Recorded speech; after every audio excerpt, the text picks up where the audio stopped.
Hello and good afternoon, everybody. Welcome to this stream.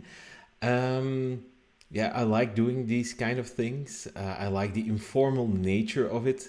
I've prepared some things, but also not too much, so things can go wrong.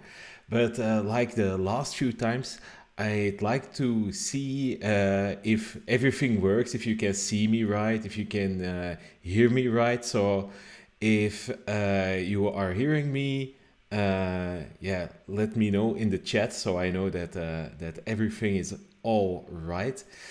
We'll be doing two things today.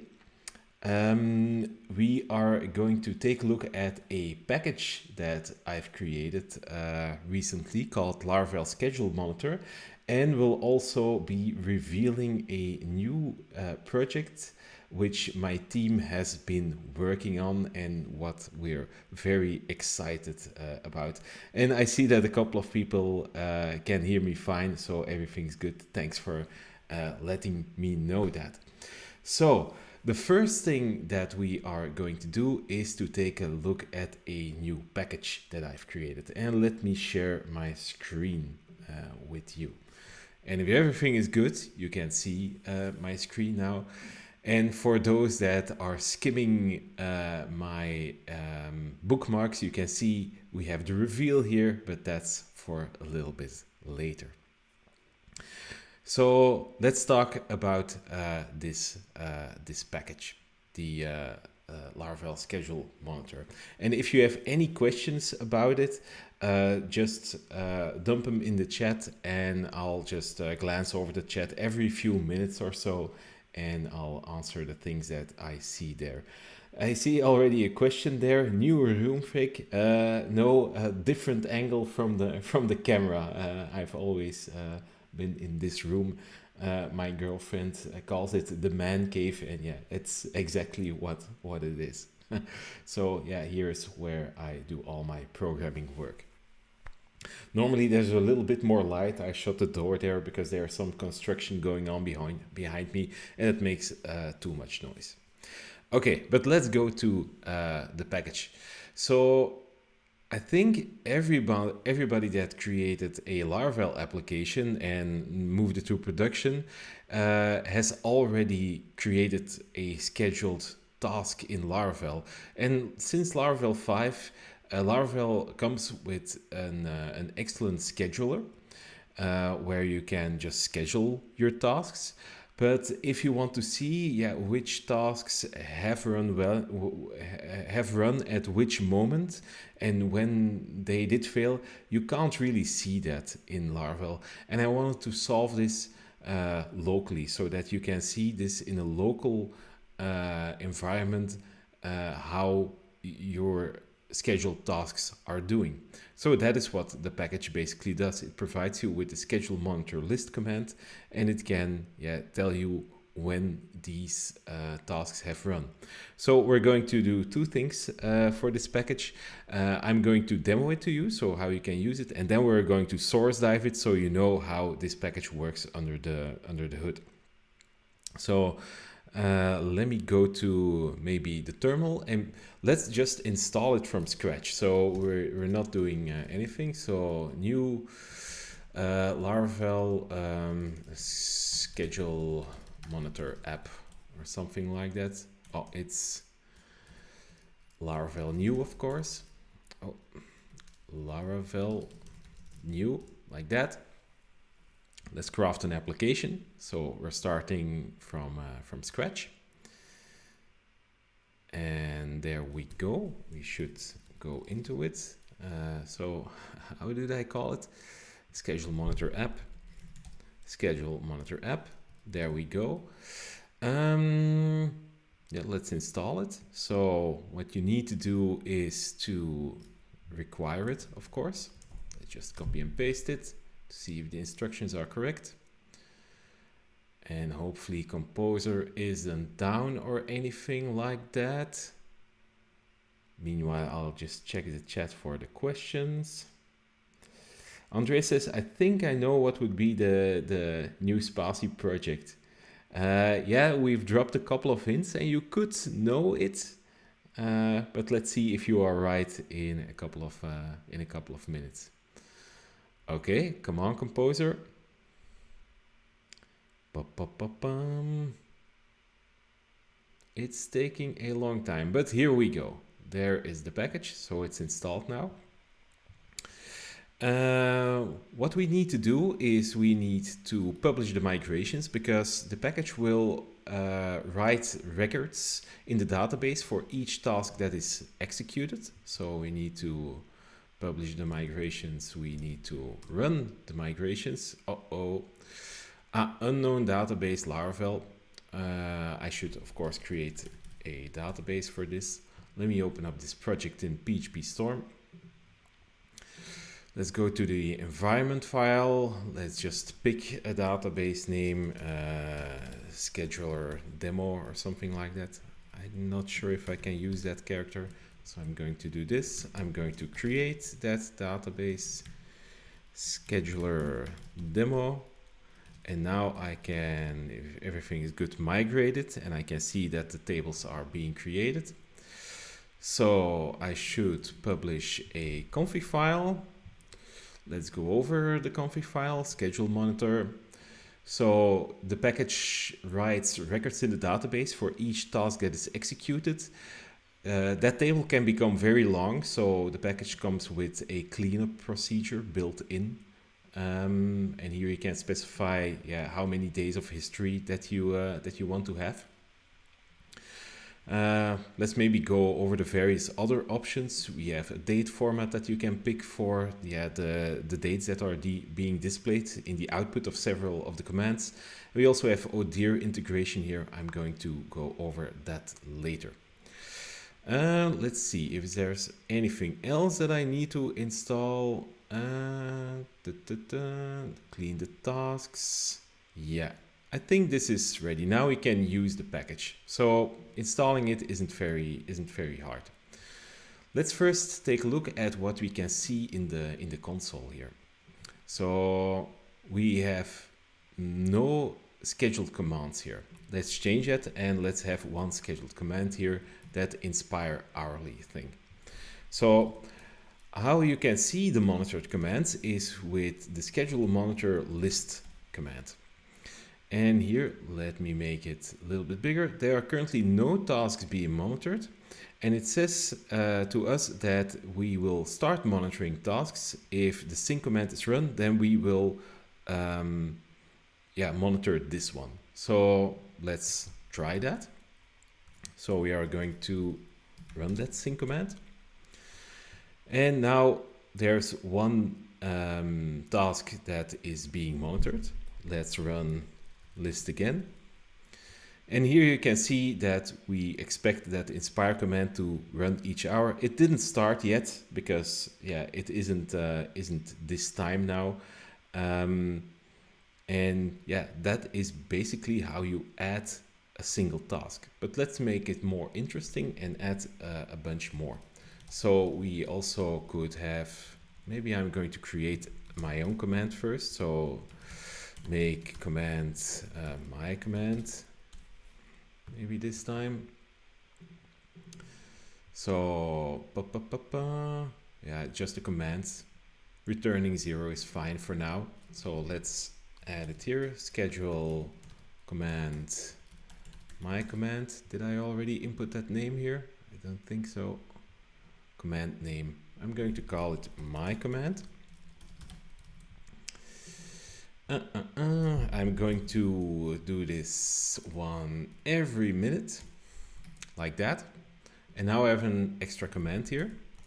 So let's list all the commands again. We are monitoring one command, but there's also one that we're not monitoring. We should execute the sync command. And in a production environment or in your deployment script that builds your production environment, you should probably just add this command. So whenever you push new code to your production environment, you are going to sync up the schedule. So let's try it.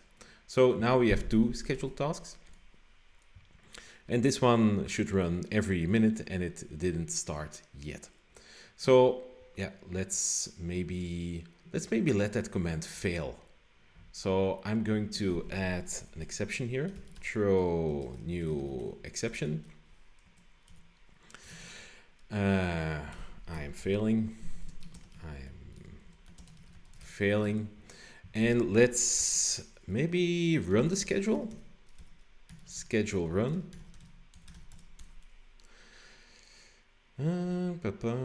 Only ran my command. And you can see that schedule run, yeah, it didn't give any error or something like that, because those scheduled commands, they are being run in another process. So under normal circumstances, yeah, you wouldn't see that you have like an exception here, unless you're using something like Flare to track your exceptions.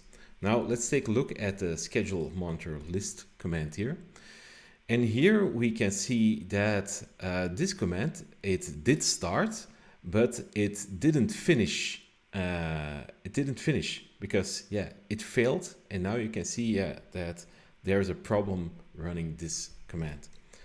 If we just do that away and the command isn't failing and we run the schedule again, then we should see that everything is just fine. Now, I don't know if everybody knows this, but you can also schedule closures. Let's take a look at that, so how that looks like. I think it's schedule, what was it called? Not exact, but call maybe? Was it call? Yeah, call gives, wants to have a callback. Here you can have a function, and let's do something very simple here. 1 equals 1 plus 1. Should I add this here? 1 plus 1, not used anywhere, don't care. Let's just do this one every minute and see what happens now. So let's list it again. And here we can see that we have an unnamed tasks. And the schedule monitor, it expects that each task should have a name, because we use the name to track that command. And we already have the solution here. To monitor these tasks, you should add monitor name in the schedule to manually specify a name. So let's do that now. So here, monitor name, addition closure, something like that. Addition closure, yeah. And if I maybe sync up first and then list it, then you can see, can I make that font a little bit smaller? I don't know if how to make it smaller.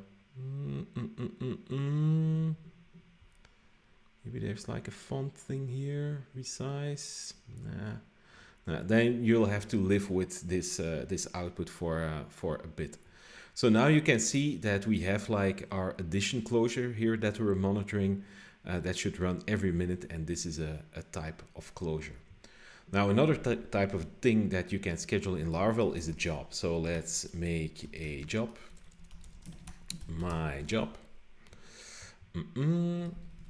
Let's add it to the schedule job, new my job. I have jobs, all good. Maybe let's do this on Wednesdays, like that. And if I sync it up now and I list it, then you can see that we're now also monitoring a job. And for a job, it will try to get like the class name of the job, and it will use that as a name. If you want to have like a specific name here, then you can just add here a specific name with monitor name, like job scheduled tasks or something like that. Let's sync it again, let's list it, and now we are using that that name here. Okay, let's take a look at the chat to see if there are any questions about this. Command. I did something wrong with command probably. Wasn't aware of monitor name. Well, monitor name, it's being provided by the package. So there, this isn't part of standard Laravel. This is part of the package.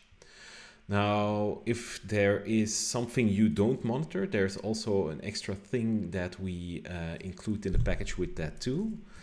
Let me just move these windows a little bit around. So naming tasks, we have done that.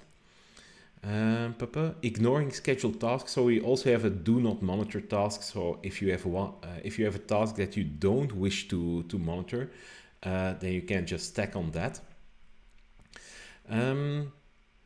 Let's see what we have next. We also have a grace time that can be set. So what is grace time? I'm not going to demonstrate that now because it would actually just take too long. I should wait too long for that to demonstrate. So the package will, if your task runs too late, it will highlight tasks that ran too late by putting the last finished at in a red background. Or maybe I should actually try to demonstrate that. Maybe that's fun if you just see it happening. So I want my command to run every minute. And I'm going to give it a grace time. And I think it's grace time in minutes. Grace time in minutes. And let's give it 1 minute of grace time. Let's sync up the monitor. Let's list it. And here you can already see it because we have a grace time of 1 minute. And you can see that this command, it actually ran too late. It already is past the expected time and 1 minute past the expected time. And that's why last finished at here is red. If I run the schedule again, schedule run like this again, and we list it, then it's not red anymore because it ran at an okay time. But if it doesn't run before 18 minutes here plus the 1 year, so at 14:19, then this will be colored red again because it's too late. So this allows you to see at a glance which commands ran okay and which weren't. So let me show you my block in which I've already installed that command. So if I do schedule monitor list here, we see a bunch here. And I didn't use it locally yet. So I need to sync them. So now we have 9 scheduled tasks. And these ones, this is also something that is interesting to see. Those are automatically now registered with Odir. Now, Odir, for people that don't know it, it is a SaaS that I've built that can notify you, and I'm building a notification, a cron check in that as well. And I wanted to make the package and Odir work very well together. Because in a local environment, if you think about it, it is a little bit useless trying to send out notifications when there's something wrong with your schedule, because the sending of notifications would probably also be done with a scheduled job, and your schedule is having problems, so probably you won't get any notifications. So the sending of notifications is done via an external service. So this package, it integrates with Odir, but there are actually quite a bit of alternatives. Like Dan Pingme, Jacob Bennett and Michael Durandra are building that one. And there's also, I think, Cronbox, I think it's called, from James Brooks. So you can use these services to get notifications when something is wrong with your cron. But I wanted to make it very simple with Odir, and I've accidentally demonstrated it, I think.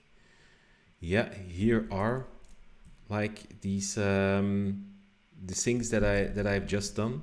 And with any luck, if I run the schedule here, schedule run here, and these pings, they are being done on a queue job because pinging is a network task and I don't want to make your schedule run slower. So let's start Horizon, and I hope that we have ping jobs here. And if everything went well here, you can see that these pings went okay. Let's maybe demonstrate the syncing also a little bit. So if you have a task here, maybe I should just remove this one. So response cache clear. So where is it? Is the last one. If I sync again, then schedule sync, schedule monitor sync, it should go away. And yeah, it does. It has gone away.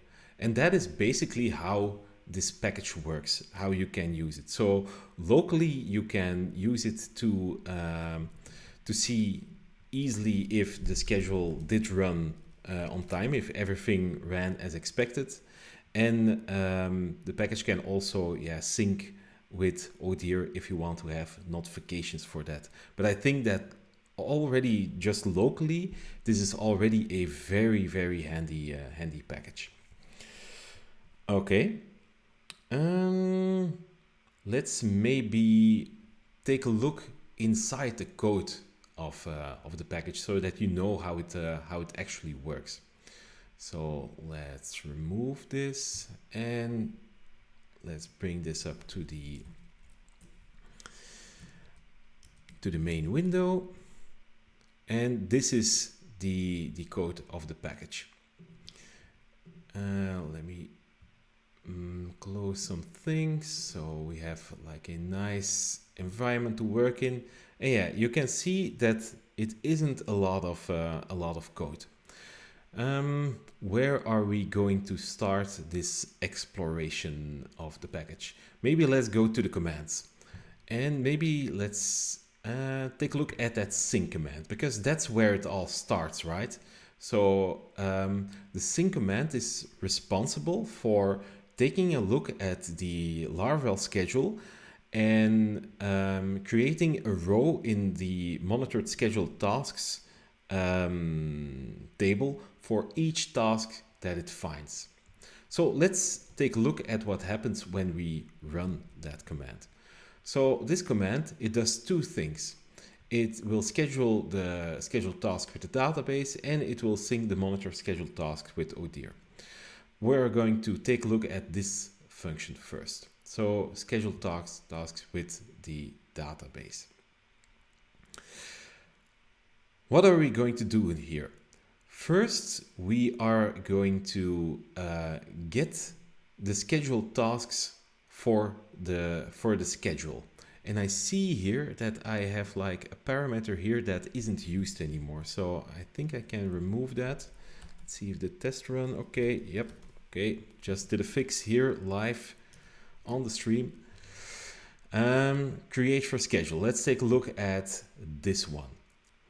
So it's a very simple class. And what it does, it gets the Laravel schedule object. And on the Laravel schedule object, each task that you configure there is being represented by a so-called event. And we get all the events when we call events on that object. What are we going to do is that we are going to wrap each of those events from the Laravel scheduler in a task object of our own. And why would we want to wrap it in a task object of our own? Because we want to add some functions to it. We want to ask a certain task if, what is your name? Should we monitor you? And Laravel, I've shown you that it supports different kind of scheduled tasks like jobs, like commands, like closures, and they each need to be handled a little bit different. So for a closure, you can't actually specify a name manually. For a job, we are going to get the class name of the job, and we'll use that as a name. For an artisan job, we are going to use the signature for that, and so on. So We don't want to have those checks of that logic all over the place. That's why we wrap an event into a task, and we can do all those checks in the task class. Okay, let's take a look at that. Maybe at the factory here, so you can see what happens there. And here you can see the different kinds of tasks that Laravel can has. And here we are going to go over those task classes, and we are going to ask each of them, hey, can you handle this Laravel event? I guess this would be more clear if I would name this event, I think. Yeah, maybe let's just rename it to event. That's going to be clearer. Let's see if I didn't do anything wrong. Nope. Commit. Okay, second fix. Yeah, it's a fresh package, so I see these kind of things still over the place.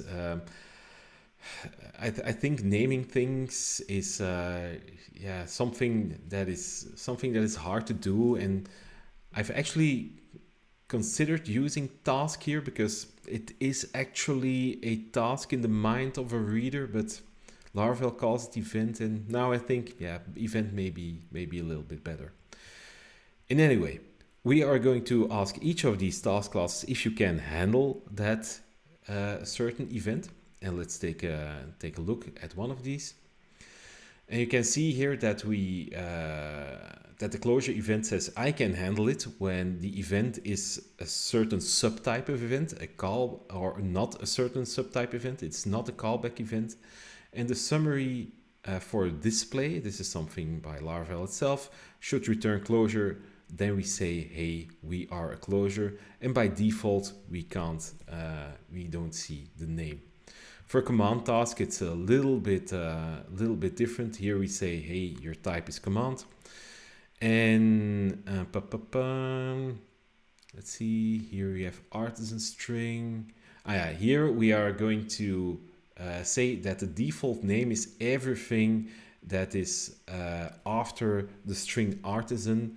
After this, the substring artisan in the command string that Laravel builds to execute that command. So the main point that I was trying to make is that each of these tasks, do things a little bit differently depending on the type of event that we have there. Now, all these tasks, they extend a certain abstract task. So if we go into the structure of the package, you can see that the tasks are here and they all extend from this abstract class. And let's take a look maybe at name here. Here you can see that we determine the name of such a task like this. We first are going to see if there's a monitor name set. And that is, the name set by that, by that monitor name function to set a name manually that I showed you earlier. And otherwise, we are going to use the default name, which is the name that the task gave it to it. Now let's sidestep a little and go to that and see how that monitor name is being set. Let's go to the service provider. So I've said that we provide like a couple of functions that aren't a part of Laravel, but we add ourselves. So in our service provider, we actually register a couple of macros that you can use for that grace time, for do not monitor, and also for monitor name. And this macro is being executed in the context of the event itself. So we can actually, it's a little bit dirty, but it works. You can actually just set a dynamic property inside of the event. And that's what we check here in our task class. We first are going to check, hey, did you set like a manual monitor name? And if not, we're just going to use the default name. That's how that works. I've been talking for a little bit. Let's see if there are any questions here. I see Nuno is joking a little bit. final. Ooh, that is a spicy subject. I'm not going to go into that now. Maybe a little bit later, I'll say something about that. Okay. Let's see. So we have that schedule here. So let's maybe jump back to the sync command. Go to the create for schedule here. Yeah, so we've done that. We have created like a task for each event on the schedule now, and we hold them in this tasks property. Let's see what happens next. Next, we are going to call unique tasks on the tasks that we just determined, and here we are going to get all the tasks with a unique name and start monitoring them. And starting to monitor them, that just means like I should create like a row in the database for the name of that task. And we use update or create here. If there's already a row in the database for this task, then just reuse the row, just update it with these properties. And you can see here that we can just ask the type, the cron expression, the grace time in minutes on that task, because we did all that work preparing it. We don't need to make distinguish the different types of tasks here, because we've basically unified them. And here we are just going to delete all the tasks that we didn't update so that your schedule remains clean. And I think I prefer this to be like on every line like that. So that's another small change that we are going to commit. So, and this is basically everything that happens in syncing, is just wrapping all the events in the tasks and creating database rows for them. Okay, now that these tasks are all in the database, and maybe you should also see like the structure of the database. It's very simple, but I guess it's helpful. The monitor schedule tasks table is just the name, the type, the cron expression being used. Ping URL is something for the ODIR integration. That's the URL that we are going to hit when this when a certain task is being executed. And here you can see that we are going to hold some different dates. We also have the log items here. So each monitored scheduled task can have log items. And why do we have a separate table for that? Because you want to have some history. This is just the latest state that you can just query easily. And this is like the table that contains all the history and all the metadata that you want to store. I'm going to go over what is in this in a minute. Okay, let's now see how these fields are being updated. How does the monitoring actually works? Now, the monitoring is actually quite easy, because Laravel itself already fires events when scheduled tasks start, when they finish, when they fail, and when they get skipped. Let's see how we do that. So in our service provider, we do a couple of things. And lately I've come in the habit of, in the boot method, just calling other functions. So you can see here everything that is done by the service provider. So you don't see all of the code. You can just read this and just click to whatever you want to see, excuse me. So here we have register event subscriber, and there is an event subscriber being subscribed. So this is a very good name. I'm not going to change that one. And in that scheduled task event subscriber, here you can see that we listen for certain events. Let's pick maybe one, scheduled task finished. So what are we going to do if a scheduled task finished? We are going to find a row in the database in the scheduled tasks table. And we might find one, we might not find one. So that's why it's optional. And on the one that we find, we are going to mark it as finished. Now, first, let's go into that find for task function.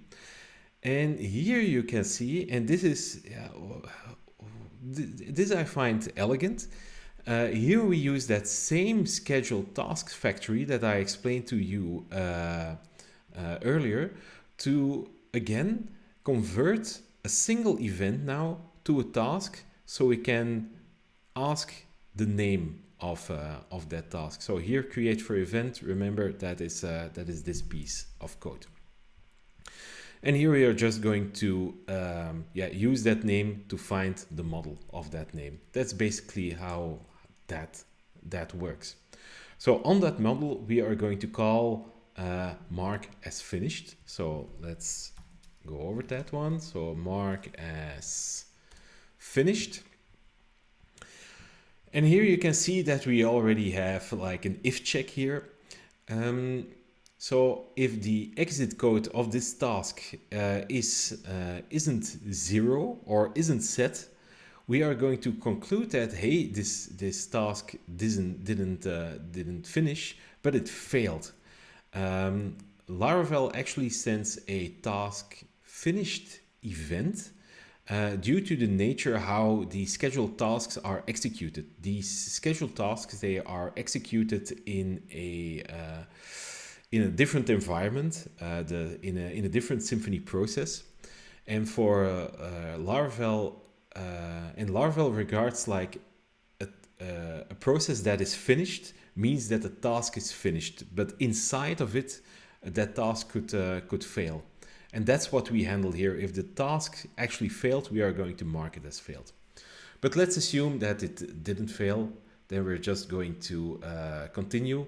We are going to create a log item of a certain type, finished, and we are going to add some metadata to it. So here is what we are going to store in that meta column. This is just like a small handy method, so you don't have to see this. We are going to save the runtime, which is actually on the event. Laravel measures this for us, or I think the underlying Symfony console command class does this for us. We're going to store the exit code and how many memory is used. So you can, if you ever want to know like the like how the memory changed over time in your scheduled task, you can find that in your log. And this data is being transmitted to Odir as well. So we'll create some graphs for this too. And then we are going to update that command. We are going to ping Odir, and I think here is the check if we have a ping URL. If there isn't one, then we're not going to ping anyone, and be done with it. And that's basically all there is to it. So the other functions, they work similarly. Mark is starting, it's just creating a log item, update some meta information, and be done with it. And that is basically everything there is to our package. Let's maybe review the README. So to see if there's anything that I should tell. Here, maybe a little ad in between. If you like this kind of walkthrough through code of our packages, consider picking up our Laravel package training course. This course, it actually it teaches you how to build this kind of package, and we'll cover Laravel and PHP agnostic packages. And we have a few source dive of a few of our bigger packages in the course as well. So if you like hearing me go through the package, consider picking up that course. So that was a little salesman sidestep. Cleaning the database. I've said that the log items table, it can become very big. So we have a clean command that just removes the old items. You should schedule that as well. The sync command, let's see, naming tasks, we've covered that. Now you know that we use a macro to add these functions. Setting a grace time, we've covered that. Do not monitor, we've covered that. This is how you install the Odir integration. You just have to add the SDK, and we also have a verify command that just verify if you installed everything correctly. Let's go down, and we are nice. We also mention the other third-party schedule notifying services in our README, and that's basically everything that is to this package. I think it's very handy. I think for our project, it's like a no-brainer to install it because it's very lightweight. And if you have a problem with your scheduler, with your scheduled tasks, or if you suspect that you have a problem with your scheduled tasks, yeah, this one makes it very easy to track if everything is working correctly. So that is basically it. Okay. Let me go over the chat to see if there are any questions here. I don't see solid code. That's about the final. I hope that is. Writing effective PHP. Thanks for sharing. No problem. I guess it's all very clear because there aren't any detailed questions. So that's good. Revelation time. I guess some of you are sitting here just for the reveal, so you really want to know what's in here, right? So I'd like to see a couple of guesses first, just to see like what are the people thinking that is beneath this. So let me know like what you think of it in the chat. And there's a little bit of delay between what I say and what is in the chat. So backup service as automatic. No, it isn't a backup service. We're working on a backup server monitor package. Actually, can I show that to you? No, not without showing some confidential client information. So I'm not going to do that now. But we're working on a spiritual successor of the backup package. And we're probably going to release it later in the year. So Laravel 8, no, you confuse me with somebody else. Laravel boilerplate, that isn't it. Laravel final package, wow. Laravel backoffice, I think that's already Nova covers that pretty well, I think. Laravel backflip, that's for Christopher Rumpel. He does backflips on stage. So maybe he can share a picture of that. Laravel backstage pack, well, something to do with Livewire. No, not this time. I'm working also on the Media Library Pro package. Maybe I can show you that as well. That isn't the reveal, Media Library Pro. And here we will actually have Livewire components to easily upload stuff to the media library. So I'm working hard on this behind the scenes with several of our team members. You can see it here, includes Livewire components. We aim to have it ready, in the next couple of months. I'd say it's very promising, but I want this to be very, very polished. So it still requires a bit of work. The Spatie flamethrower. That's a good idea for a next project. If we ever do hardware, then maybe a flamethrower. The Backstreet Boys.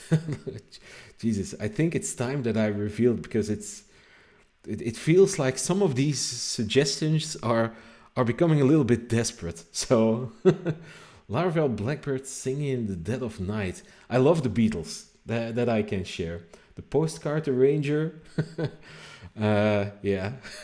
It's something with GitHub sponsors. No, I'll just tell it to you because I've had too much fun. So let's reveal this. So it's a thing called Laravel Beyond Crud.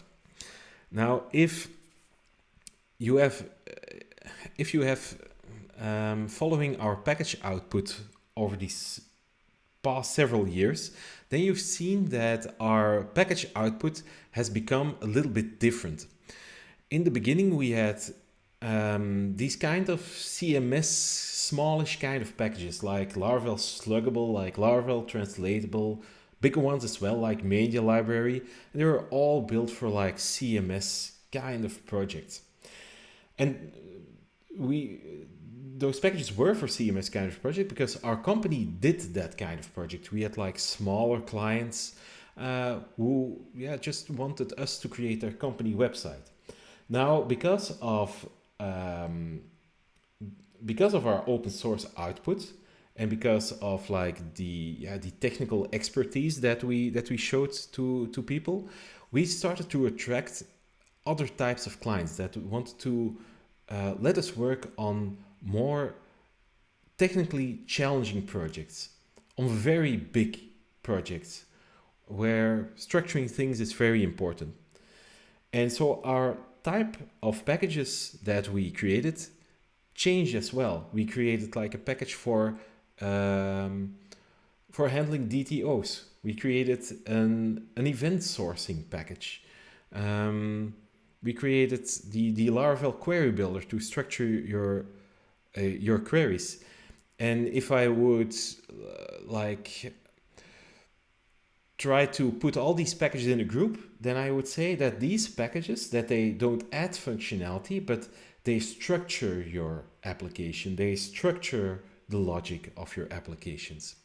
And if you are working for clients, very big clients, like perhaps Tomorrowland, where we are doing stuff for, then structuring these kind of projects is really very, very important. And for most of the applications that you work on, the default Laravel structure and infrastructure works just great. It's really something that Taylor did very well, and I think that most people find themselves that this structure works really well. But for bigger applications where you work on as a bigger team of developers, and even for several years, you might want to consider a different structure.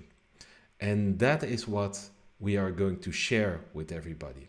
So Laravel Beyond Crud is both a video course and a book that teaches you how to create very big applications. We call it larger than average applications.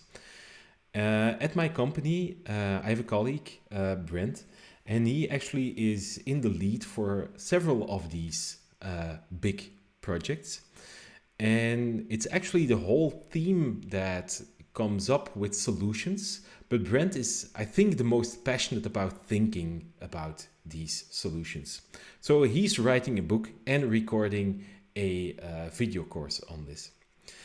And what his aim is for the course is not to say like, hey, you should do as we do. You should just use our solutions. Don't think about it, just do this. No, we are going to show you how we structure our Laravel applications. We are going to tell you why we do it, so you can learn from our thought process. So if you have problems problems unique to your project, you can use things from our thought process as well. And there's like a theoretical component to this, but there's also a practical component to this. So in this course, we will build a bigger Laravel application from scratch. So what's inside? There's a book that we're doing. It will be beautifully laid out by my colleague Sebastian. And of course, we have some videos as well, and you can see a small example on our website. Our website, of course, also mentions what we will cover.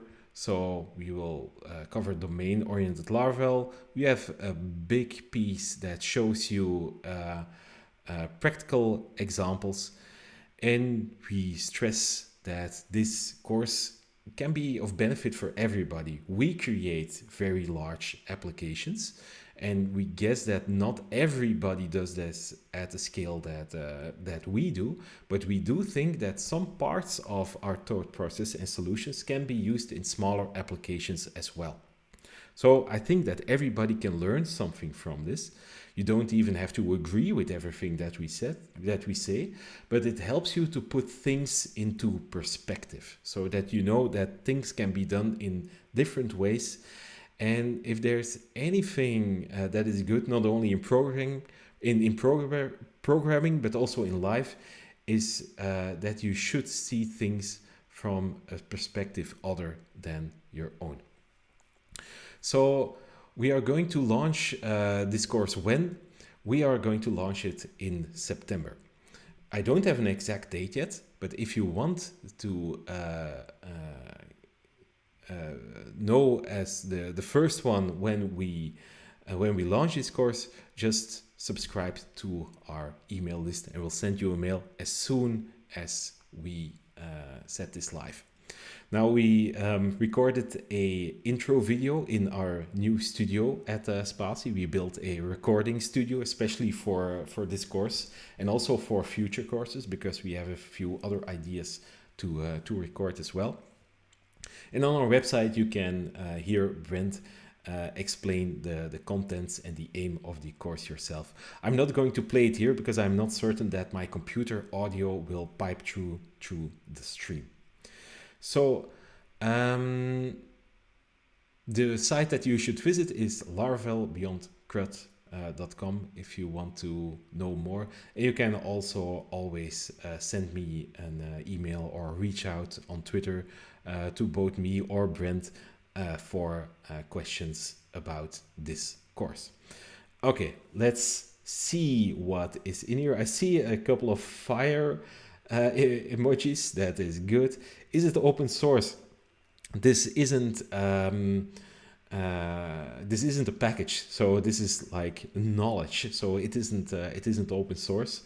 We are going to sell it. We still have to think a little bit about the pricing, but I think that if you work on these kind of projects, that it will be very affordable because this is knowledge that took us years to have the experience that is being shared in this course. Love the artwork on the background. That is my colleague Willem that styles everything that we do at Spatie, and I agree, it's an amazing job. You know, Willem does all these kind of cool things that he shouldn't do, but still does because it's just nice. If I scroll here, you see that Spatie presents here, and there's our course, and some of these elements, they scroll over the top and some go under it. It's just a work of beauty, I think. Price, I see somebody screaming. Well, we're not sure about it yet. We still have to think a little bit about it, so I can't share that yet. Looks awesome. Take my money. Hold it for now until we decided on the pricing. There's a problem with Firefox. Yeah, there's always a problem with Firefox. If you launch one of these sites, we'll fix it very soon. Subscribed. And that is it. How do you organize your dev dir? I can't really show it to you because there's some client stuff in there as well, but most of the things I have in dev code. Those are all the packages and client projects that are there. And I also have dev test, which I should be able to just delete at any moment because only smallish experiments in there. And dev code and dev tests are like the most important directories for me. Okay, I think that this is it. I've said everything that I wanted to say. I hope that you like the package and I hope you're interested in this course. We're going to put a lot of love in this course. We want it to be a work where people can refer back to for many years to come. So, with that being said, it's time to say goodbye. Thanks for having joined this stream. Maybe one more thing.